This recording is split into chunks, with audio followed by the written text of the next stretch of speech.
और अब कहना चाह रहे, कभी आंखों को जो व्यक्ति बंद कर लेते हैं तो मनोराज, मन का राज हो जाता, मन कहीं उछल जाता, भाग जाता है, उसको कुछ काम नहीं रहता, पर धोखा देने लगता। इसलिए यहां पर भगवान एक स्थिति बता रहे हैं जिसके द्वारा आप मन को भी बस में नियंत्रित रख सकते हैं और अपने लक्ष्य की ओर जा सकते हैं।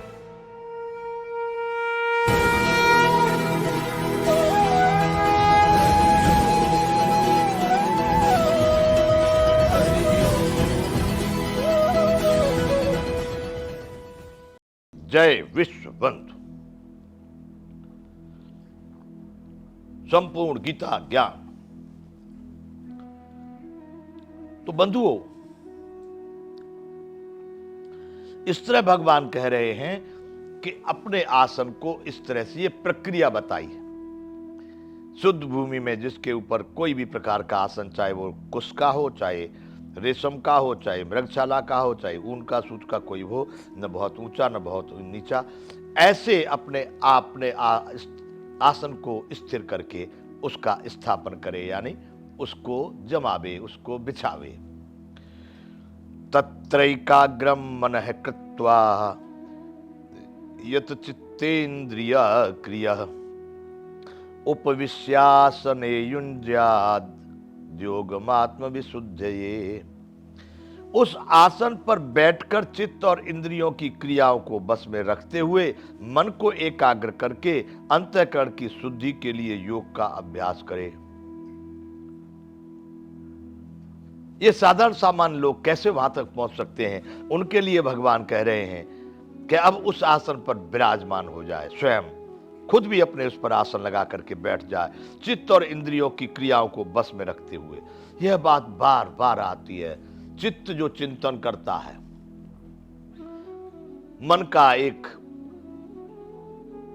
सहभागी है चित्त, तो यहां पर चित्त और मन दोनों को अलग अलग कह के कहे हैं कि बैठकर चित्त और इंद्रियों की क्रियाओं को बस में रखते हुए मन को एकाग्र करके, तत्र एकाग्र मनः कृत्वा, वहां पर मन को एकाग्र करके, यत चित्तेन्द्रिय क्रिया, यहां पर इंद्रिय और चित्त की क्रियाओं को भी उपविश्यासने युज्या दोगमात्म शुद्धते, वहां पर बैठ करके एकाग्र करके चित्त और इंद्रियों की क्रियाओं को भी बिल्कुल बस में करके, कोई हलचल नहीं, सब मेरे साथ मेरे में लगे हुए हैं, मेरे अतिरिक्त वो कहीं भी नहीं जाने वाले, उनको नियंत्रित करके मन को फिर एकाग्र करके, एकाग्र मतलब दूसरी जगह कहीं नहीं, एक ही स्थान है, वह है मेरा स्वरूप, मेरे साथ में स्थिर होकर अंतःकरण की शुद्धि के लिए योग का अभ्यास करे। योग यानी प्राप्ति का। अंतःकरण की शुद्धि के लिए अंतःकरण, अंदर में जो काम कर रहा है उसको शुद्ध करे, मन कहीं नहीं भागे, बुद्धि विचलित नहीं होवे, अहंकार खाली खाली दूषण न करे, क्योंकि इनका कार्य है, जब भी व्यक्ति अकेला कहीं भी होता है तो मन कहीं जाएगा, बुद्धि को चपने लगे, गुणा भाग लगा गया, अहंकार कहीं नाचेगा, इंद्रियां अपना कुछ, यही सब हमको विकृत करते हैं। जो एकांत आनंद में आत्मा में निश्चित हो गया, आत्मनिव आत्मना तुष्ट स्थित प्रज्ञ तदोच्यते, जो आत्मा में ही रमण कर रहा है, जिसके मन और बुद्धि सब नियंत्रित है, उसके साथ में लगे हुए हैं, वैसे व्यक्ति के लिए करे, अंतःकरण की शुद्धि के लिए योग का आचरण करे, अभ्यास करे। अब उस परम ब्रह्म परमात्मा की प्राप्ति के अभ्यास के लिए बता रहे आत्म संयम योग। उस आत्मा के द्वारा ये सब संयम होना चाहिए। समम काय शिरो ग्रीवम धार्य नच्चलम स्थिरः संप्रेक्ष्य नासिकाग्रम स्वम दिशाश्चानवलोकयन। काया, सिर और गले को समान एवं अचल धारण करके और स्थिर होकर अपनी नासिका के अग्रभाग पर दृष्टि जमाकर अन्य दिशाओं को न देखता हुआ। अब भगवान बैठने की वो पोजीशन बता रहे हैं, वो स्थिति बता रहे हैं। एकांत में जाकर के भगवान ने ये बात शुरू की है। इसके श्लोक संख्या 10 से अगर शुरू करेंगे, और अभी हम 13वां श्लोक 10, 11, 12, 13, चौथा श्लोक यहां पर पढ़ रहे हैं। भगवान ने कहा, अकेला ही जिसने अपने को मन चित्त इंद्रियों को जीत रखा, अकेला एकांत स्थान में जाए और वहां पर जाकर के शुद्ध भूमि में जिसके ऊपर कुछ न कुछ आसन, वस्त्र हो या मृगशाला हो या कुशा हो, उसको बिछाकर, एक जो बहुत ऊंचा नहीं नीचा नहीं, एक लेवल एक स्तर का है, उसको बिछा करके फिर अपने को उसके ऊपर आसीन करे। मतलब आसन पर चित्त और इंद्रियों की क्रियाओं को रोककर मन को बस में करके अंतःकरण की शुद्धि के लिए उस आसन पर बैठ के योग का अभ्यास करे। किस तरह से बैठना है उस आसन पर योग अभ्यास के लिए? तब कह रहे हैं कि काया, सिर और गले को समान एवं अचल। देखिए मेरी तरफ को, मैं अभी सुखासन पर बैठा हुआ हूं, इसको सुखासन बोलते हैं। शरीर सीधा, गला भी सीधा और सिर भी सीधा। कहना चाह रहे हैं काय सिरो ग्रीवम, काया, सिर और गला, इनको समान सीधा रखते हुए अचल धारण करे।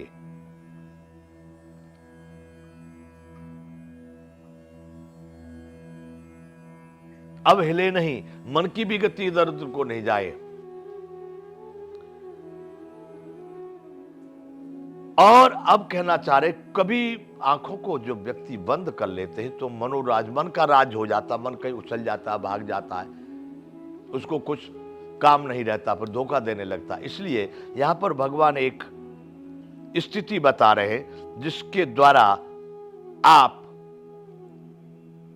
मन को भी बस में नियंत्रित रख सकते हैं और अपने लक्ष्य की ओर जा सकते हैं। मन को कहां नासिका अग्रभागे, दृष्टि को कहां लाना है? देखिए मेरी तरफ देखिए, मैं सुखासन पर बैठा हूं। काया यानी शरीर, सिर और गला सीधे, दृष्टि नासिका अग्रभागे, नासिका के अग्रभाग पर, यहां पर दृष्टि को धारण करना है। तो दृष्टि को यहां पर रखने के कारण मन यहीं पर रहेगा। क्यों? अगर मन हट गया तो दृष्टि हट जाएगी, और दृष्टि रहेगी तो मन जरूर रहेगा। आपको एक प्रक्रिया दे दी कि मन भी न भाग पावे। इसलिए भगवान कह रहे हैं कि अपनी दृष्टि को नासिका के अग्रभाग पर स्थित करें। समम काय सरोग्रीवम धारयन चलम स्थिरः संप्रेक्ष्य नासिकाग्रम स्वदिशाश्च नवलोकयन, और किसी अन्य दिशा को न देखे। दृष्टि कहां कर दी? शरीर सीधा, गला और सिर सीधा, और दृष्टि नासिका के अग्रभाग पर। अब वो इधर को नहीं, इधर जा रही है, कभी उधर। अगर दृष्टि चंचल हुई तो मन चंचल हो जाएगा, चित्त विकृत हो जाएगा, सब अंतःकरण फिर गतिहीन, दिशाहीन हो जाएंगे। इस समय पर एकाग्रता में सभी स्थित हैं। इस तरह से इस प्रक्रिया में बैठकर नासिका के अग्रभाग को देखते हुए अपने को अचल, बिल्कुल हिले डुले नहीं, ऐसी स्थिति में अपने को स्थापित करे, इस शरीर को। आगे भगवान कहते हैं, प्रशांतात्मा विगत भी ब्रह्मचारे वृत्ति स्थित है, मन संयम में स्वचित्तो युक्त आसीत मत परः। ब्रह्मचारी के व्रत में स्थित भय रहे तथा भली भांति, ब्रह्मचारी के व्रत में स्थित, ब्रह्मचारी के व्रत में स्थित रह करके कह रहे हैं, भय रहित होकर के भली भांति, भय रहित जिसको किसी प्रकार का डर न हो, शांत अंतःकरण वाला सावधान योगी, मन को रोक कर मुझ में चित्त वाला और मेरे परायण होकर स्थित होवे। अब ब्रह्मचारी, यहां इतनी देर में ब्रह्मचारी और उसका स्थिति क्या है? यहां पर कोई अभ्यास के लिए बैठा, यहां पर ब्रह्मचर्य का सवाल क्यों आ गया? ब्रह्मचारी की स्थिति में क्या कहना चाह रहे हैं? ब्रह्मचारी, उस व्रत को लेकर के चलना है। ब्रह्मचारी कहा? यहां पर थोड़ी देर के लिए कोई बैठा है या अभ्यास करने के लिए बैठा है, इसमें ब्रह्मचारी। प्रशांतात्मा विगत ब्रह्मचारे व्रत स्थित है। प्रशांत आत्मा, प्रशांत आत्मा भली बात स्थित होकर के ब्रह्मचार्य व्रत स्थितम, ब्रह्मचार्य व्रत स्थितम, ब्रह्मचारी का व्रत, व्रत एक नियम, एक धारणा, ब्रह्मचारी व्रत स्थित है, भय रहित होकर के, शांत चित्त होकर के। ब्रह्मचारी, ब्रह्मचारी यहां पर शब्द कह रहे हैं। ब्रह्म किसको कहे? उसी परमात्मा को कह रहे हैं। बार बार एक शब्द आया, उस शांत ब्रह्म को प्राप्त होता है, उस परम ब्रह्म को प्राप्त होता है, उस ब्रह्म में। तो अब यहां करे ब्रह्मचारी व्रत स्थित है। ब्रह्मचारी अर्थात उसी ब्रह्म के चरित्र को वह जो आचरण करता है उसमें समाहित होवे। प्रसन्नात्मा, प्रशांतात्मा। आत्मा शब्द ये आत्म संयम योग के कारण, यहां आत्मा शब्द बार बार आ रहा है। प्रशांतात्मा, विगत भी कहते हैं भय को। ब्रह्मचार वृत्त स्थित, ब्रह्मचर्य के वृत्त में स्थित होकर मन संयम मत चित्तो युक्त आसीत मत पर है। मन को मेरे में लगाकर, चित्त को मेरे में लगाकर मेरे परायण हो जाए। तो ब्रह्मचारी का जो हम अर्थ यहां पर बता रहे हैं, शायद हम अपनी बुद्धि से कह रहे हैं, आपकी समझे। ब्रह्मचारी का मतलब यहां ब्रह्म का जो आचरण है, उस परमात्मा को जो आचरण है, उसमें स्थित होवे। ब्रह्मचारी व्रत, परम ब्रह्म परमात्मा जिस आचरण को करता है, जिस आचरण में रहता है, जिसमें समाया हुआ है, उसी व्रत का अभ्यास करे। शांत अंतःकरण वाला सावधान योगी मन को रोककर मुझ में चित्त वाला और मेरे परायण होकर के बैठे। उस ब्रह्मचारी का व्रत, ब्रह्मचर्य का व्रत जब करेगा तभी उस परम ब्रह्म परमात्मा में स्थित होगा। तो भगवान कह रहे हैं यहां पर मेरे परायण होकर बैठे मुझको। बंधुओं फिर समझना, वह वहां एक शरीर की बात नहीं, वह जहां से शब्द आ रहे हैं वह परम ब्रह्म परमात्मा की स्थिति से, वहां से वह शब्द आ रहे हैं। इसलिए यहां पर श्री कृष्ण भगवान कह रहे हैं कि मेरे व्रत में स्थित हो, मैं जहां पर स्थित हूं देख ले, मैं कहां पर हूं देख ले, मुझे पाले, मुझे समझ ले तो तू समझ। लेकिन मुझे समझने से पहले तुझको समझना पड़ेगा कि आखिर तू कौन है। तो इसलिए उस परमात्मा को पाने के लिए आत्म संयम योग तू अपनी आत्मा में समझ, और इस प्रकार के व्रत में स्थित होकर के फिर तू मेरे परायण हो। चित्त को मेरे में लगा, मन को मेरे में लगा, बुद्धि को मेरे में लगा। युञ्जनेवं सदात्मानं योगी नियत मानसः शांति निर्वाण परमां मत्सतामधिगच्छति। बस में किए हुए मन वाला योगी इस प्रकार आत्मा को निरंतर मुझ परमेश्वर के स्वरूप में लगाता हुआ मुझ में रहने वाली परमानंद की पराकाष्ठा रूप शांति को प्राप्त होता है। बस में किए हुए मन वाला बंधु, तब से दूसरा अध्याय गया, तीसरा अध्याय गया, चौथा अध्याय गया, पांचवा अध्याय गया, छठवां अध्याय गया। आप देखेंगे एक ही बात पर पूरा जोर दिया गया है कि मन, इंद्रिय और शरीर को अपने बस में कर ले। जब ये तेरे बस में हो जाएंगे, अंतःकरण और बाह्यकरण, मन, बुद्धि, अहंकार, आंख, नाक, कान की जो क्रियाएं हैं, इनको अपने बस में कर ले, तू नियंत्रित कर ले। जब ये तेरे नियंत्रण में आ जाएंगे तब तू मेरे में बार बार स्वयं को समर्पित कर। यानी इस बात को भी कहा था उस यज्ञ के विषय में कि कितने ही लोग आत्मा का परमात्मा में हवन करते हैं, कितने ही लोग इस तरह से हवन करते हैं, कितने लोग इस तरह का योग में तो अपान को प्राण में हवन करते, प्राण को अपान में, इस तरह से अनेक प्रकार के यज्ञ बताए थे। उसमें भी ये बताया था। तो आत्मा को जिस समय पर वह अपने को परमात्मा में समर्पित करता, बार बार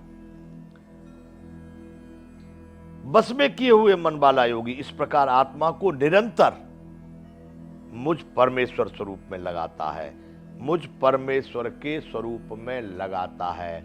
मुझ अपने लिए कह रहे हैं, मुझ परमेश्वर उनका स्वरूप। अगर यूं देखा जाए तो 2 हाथ, पांव, आंख, नाक वाला एक मूर्ति, एक व्यक्ति, एक शरीर है हमारे सामने।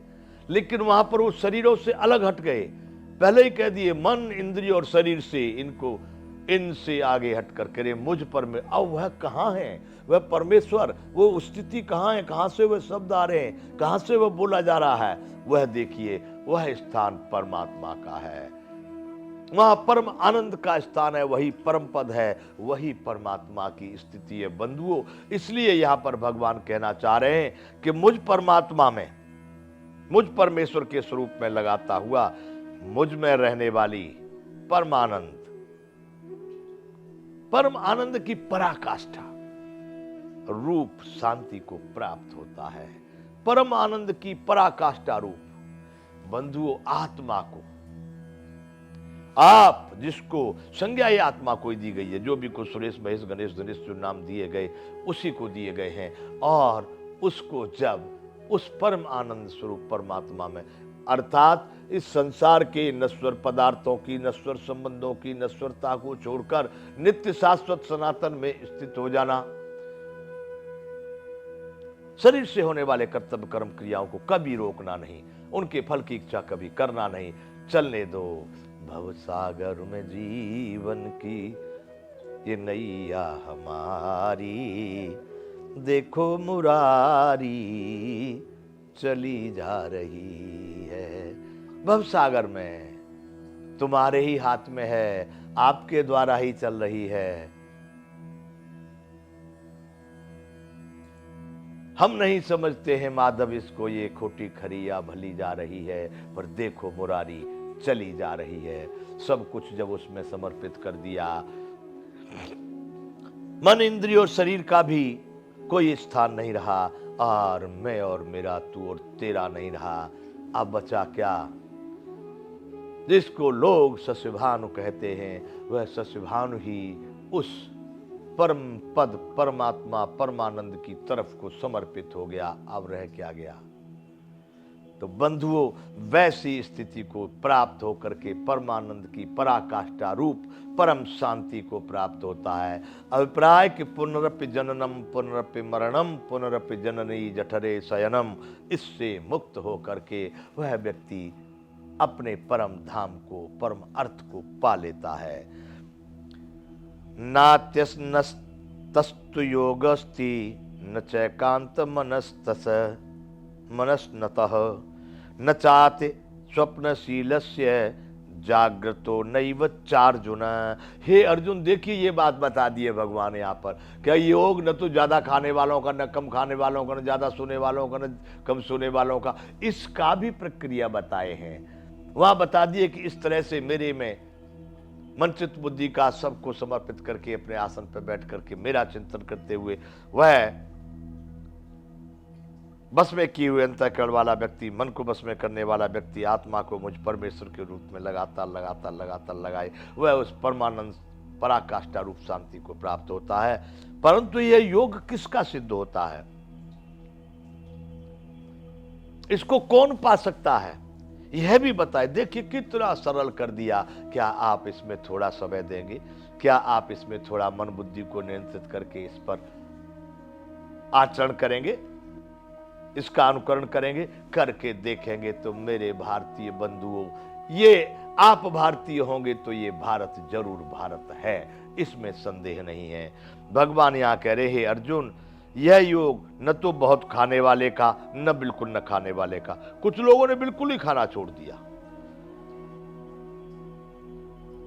कुछ तो उपवास में ही आ गए बिल्कुल। भगवान यहां करे कि न तो बहुत खाने वाले का, न बिल्कुल न खाने वाले का, न बहुत सहन करने वाले का, न बिल्कुल पूरे जगने वाले का। उनका सिद्ध नहीं होता, उनको सफलता नहीं मिलती। इसमें कितने भी आसन लगावे, कितने भी वो तरह से आत्मा को समर्पित करेगा, लेकिन उसमें कहीं न कहीं विकृति रह जाएगी। न बिल्कुल न सोने वाले का, न बहुत ज्यादा सोने वाले का, न बहुत खाने वाले का, न बिल्कुल न खाने वाले का। अभिप्राय, संतुलित आहार विहार वाले का ही यह योग सिद्ध होता है। मेरे जीवन में भी बंधुओं कुछ ऐसी प्रक्रिया रही। मैंने न बहुत उपवास कर पाया और न कभी बहुत ज्यादा जग पाया, न बहुत ज्यादा सो पाया। यह आज भी वही स्थिति है। मैं अपना अनुभव बता रहा हूं। नियंत्रित समय तक उतना ही सोना, उतना ही जगना, आज भी है उतना ही तब था। भोजन का भी वही प्रक्रिया है बंधुओं। बड़ा आनंद स्वरूप है, परम आनंददायक है। यह बात बिल्कुल मैं भी अपने अनुभव से कह रहा हूं। हे अर्जुन, यह योग न बहुत खाने वाले का, न बिल्कुल न खाने वाले का, न बहुत सोने वाले का और न बहुत जगने वाले का, उनका सिद्ध नहीं होता है। ऐसे लोगों का योग सिद्ध नहीं होता। यह योग तो संतुलित आहार विहार वाले, संतुलित आचरण वाले लोगों का ही सिद्ध होता है। इस तरह भगवान, देखिए कितनी सरल प्रक्रिया भगवान हमको यहां बता रहे हैं, कितना स्पष्ट भगवान यहां पर उल्लेख कर रहे हैं, हमको बता रहे हैं। ये साधारण सी प्रक्रिया भगवान अपनी भाषा में, अपने शब्दों में कुरुक्षेत्र के उस युद्ध स्थल पर अर्जुन को कितने अच्छे ढंग से समझा रहे हैं। हमको समझा रहे हैं बंधुओं, आपको समझा रहे हैं। समझो तो ठीक, न समझो तो आपकी इच्छा है। तो भगवान ने कहा कि अर्जुन, यह योग युक्ताहार विहारस्य युक्त चेष्टस्य कर्मसु, जो युक्त चेष्टाएं करता है, युक्त कर्म करता है, युक्त आहार विहार करता है, युक्त स्वप्नावबोधस्य, जिसको सोने जगने का बोध युक्त है, जिसका सम्यक है, उसी को ये दुखों का नाश करने वाला योग उसी का सिद्ध होता है। पहले भगवान कह दिए कि नातस्तत्व योगस्थ न चकांत मनस्थ न चात्शील स्वप्नशील से जागृत नहीं विचार जो, यानी सम्यक आहार विहार वाले का, न ज्यादा सोने वाले का, न कम सोने वाले का, न ज्यादा खाने वाले का, न ज्यादा बिल्कुल न खाने वाले का। इसमें बता दिए कि युक्ताहार विहारस्य युक्त चेष्टस्य कर्मसु युक्त स्वप्नावबोधस्य योगो भवति दुःखः। हे अर्जुन, ये दुखों का अंत करने वाला, अर्थात दुखों को हरने वाला, दुखों का नाश करने वाला योग तो यथा योग्य आहार विहार करने वाले का, कर्मों में यथा योग्य चेष्टा करने वाले का, तथा यथा योग्य सोने तथा जागने वाले का ही सिद्ध होता है। युक्ताहार विहारस्य युक्त, यथा योग्य, सम्यक आहार विहार करने वाले का, सम्यक चेष्टा करने वाले का, सम्यक कर्मों की चेष्टा करने वाले का, और युक्त स्वप्नावबोध से योगो भवति दुःखा, दुखों का हरण करने वाला यह योग उन्हीं लोगों का सिद्ध होता है, यानी सफल होता है, जो युक्त आहार विहार करते हैं, युक्त कर्मों की चेष्टा करते हैं, जो यथा योग्य सोने और जगने का, भोजन आहार और विहार का जो अनुकरण करते हैं, यह उन्हीं लोगों का सिद्ध होता है। बंधुओं, देखना यहां पर बहुत सारे लोग बिल्कुल निर्जला उपवास करने लगे, बहुत सारे बहुत ज्यादा खाने लगे, बहुत सारे दिन और रात सोते तो बहुत सारे रात और दिन जगने लगे। ऐसी स्थिति भी भगवान ने यहां पर अयोग्य बताई है। उचित आहार प्रतिदिन लीजिए, उचित नींद आप प्रतिदिन लीजिए, उचित कर्म का कार्यक्रम आप करने योग कर्मों को करते रहिए, उचित चेष्टाएं करते रहिए। तो भगवान ने कहा है कि यह योग उन्हीं का सिद्ध होता है जो सम्यक रूप से आहार विहार नींद और कर्म चेष्टा करते हैं, उन्हीं लोगों का सफल होता है। यदा विनियतम चित्तमात्मन्येवावतिष्ठते निस्पृह सर्व कामेभ्यो युक्त इत्युञ्जते तदा। अत्यंत वश में किया हुआ चित्त जिस काल में परमात्मा में ही भली भांति स्थिर हो जाता है। अत्यंत मतलब जिसकी सीमा पराकाष्ठा पूरी हो गई, अब वहां से आगे पीछे वह चित्त, वह मन या उसकी जो भी प्रक्रिया कही जाए, वहां से हिलेगी नहीं। अत्यंत बस में किया हुआ चित्त जिस काल में परमात्मा में ही भली बात स्थिर हो जाता है, उस काल में संपूर्ण भोगों से स्पृहा रहित पुरुष योग युक्त ऐसा कहा गया है। बंधु, ये बात अब से पहले भी कई बार आ चुकी है। जिसका मन चित्त बुद्धि अहंकार सब अपने बस में नियंत्रित में है, उस समय में, उस काल में आप समझ लीजिए कि आप उस परमात्मा में ही समाहित हैं। उस समय पर आप समझिए हर्ष और विषाद से मुक्त होकर वह व्यक्ति उस परमानंद परमात्मा को पा चुका है, उस समय पर उसमें स्थित है। उस समय के लिए कह रहे हैं यदा विनियतम, यदा यानी जब, चित्तमात्मन्येवावतिष्ठते निष्प्रह सर्व कामेभ्यो युक्त युञ्जते तदा, उस समय के लिए बात कर रहे हैं। अत्यंत बस में किया हुआ चित्त जिस काल में परमात्मा में भली बात स्थिर हो जाता है, रुक गया, उसी परम आत्मा में जो संपूर्ण सृष्टि के प्राणियों का आत्मा रूप है, वही परमात्मा, वही परम पद, वही परमानंद। उसमें जब जिसका अंतःकरण, जिसका चित्त पूरी तरह से बस में किया हुआ है और उस स्थिति में जाकर के समर्पित हो गया, उसमें जाकर के ठहर गया, स्थिर हो गया, उस काल में संपूर्ण भोगों से इस प्रहार रहित। अब उसकी चेष्टा तो कहीं मकान में, दुकान में, कपड़े में, खाने में, पीने में, स्त्री में, पुरुष में अब तो कहीं नहीं जा सकती है। वह तो है ही नहीं, वह तो उस परम ब्रह्म में समर्पित हो गया। उस काल में संपूर्ण भोगों से इस प्रहार रहित पुरुष योग युक्त ऐसा कहा जाता है, जब किसी भी भोग में उसका कोई अटैचमेंट नहीं, कोई राग नहीं, उसकी कल्पना तक उसमें नहीं है, वह व्यक्ति उस समय पर योग युक्त है। अरे जाहिन चाहिए कब हु कछु, तुम सन सहज स्नेह, बसो निरंतरता सुर सुराउर निज गेह। रामायण में भी गोस्वामी जी ने कह दिया, जब जिसको कभी कुछ भी नहीं चाहिए, सीधा आप में ही निरंतर लगा हुआ है, हे परमात्मा वही आपका घर है। यहां पर भी वही कृष्ण भगवान कह रहे हैं, जब अत्यंत बस में किया हुआ चित्त जिस काल में परमात्मा में भली भांति स्थिर ठहर जाता है, उस काल में संपूर्ण भोगों में इस प्रहार रहित, अर्थात संपूर्ण भोगों में लगाव रहित, राग रहित, वह पुरुष योग युक्त है, ऐसा कहा जाता है।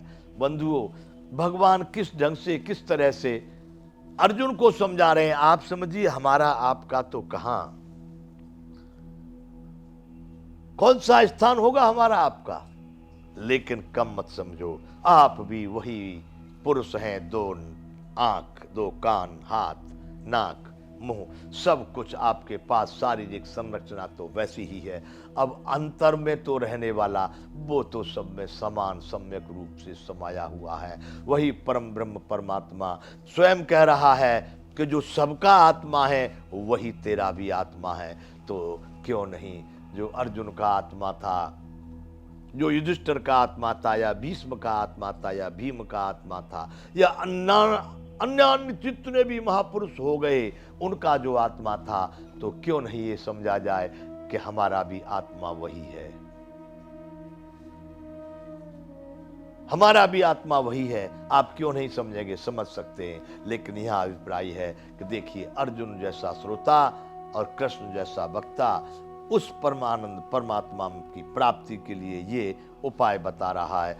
यथा दीपो निवातस्थो नेंगते सोमपा स्मृता, योगिनो यत चित्तस्य युंजतो योगमात्मनः।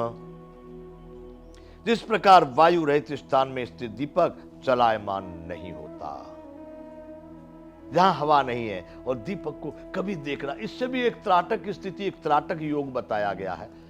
एक दीपक को आप करके देखना कभी, यदि आपसे संभव हो सके तो। आसान नहीं है। चंचलम मन कृष्ण प्रमाथि बलभद्रम। अर्जुन ने कहा, आगे कहेंगे, मन बड़ा चंचल है, इंद्रियां बड़ी प्रमथन वाली है। उस दीपक को एकांत जहां हवान हो, सुंदर जला करके, यदि घी का जला तो बहुत आनंद होगा।